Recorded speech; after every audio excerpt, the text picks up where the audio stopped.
Prashanth Neil டைரக்ஷனில் உருவாக இருக்க கேஜிஎஃப் 3 படத்தில் பார்த்தீங்கன்னா நம்ம ஏகே அண்ட் யாஷ் இவங்க 2 பேர் இருக்காங்க அப்படின்ற மாதிரி சோர்ஸ் இப்போ ஷேர் பண்ணி விட்டு வராங்க.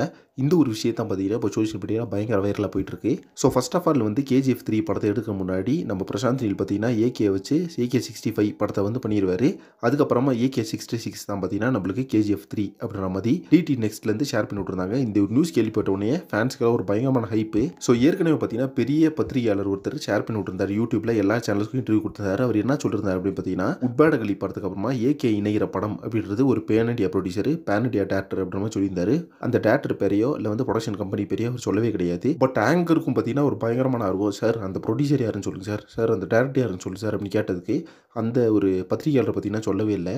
அதுக்கப்புறமா இந்த விஷயம் பார்த்தீங்கன்னா டிடி நெக்ஸ்ட் இந்த மாதிரி பெரிய பெரிய மேகசின்ஸ் எல்லாம் ஷேர் ஆயிடுச்சு.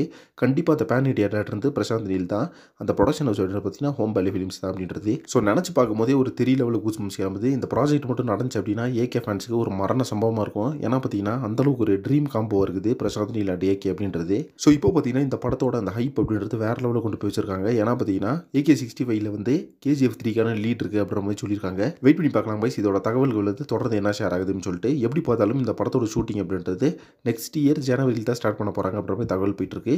தென் இந்த படத்தோட ரிலீஸ் எப்படி பார்த்தீங்கன்னா சம்மர் 2026க்கு பிளான் பண்ணியிருக்காங்களாமா. இதை பற்றி உங்கள் ஒப்பீனியன் என்ன அப்படின்றத கமெண்ட்ஸில் மறக்காம மென்ஷன் பண்ணுங்கள். நெக்ஸ்ட் ஒன்ஸ் ஏம் பண்ணுறேன். Thank you very much friends.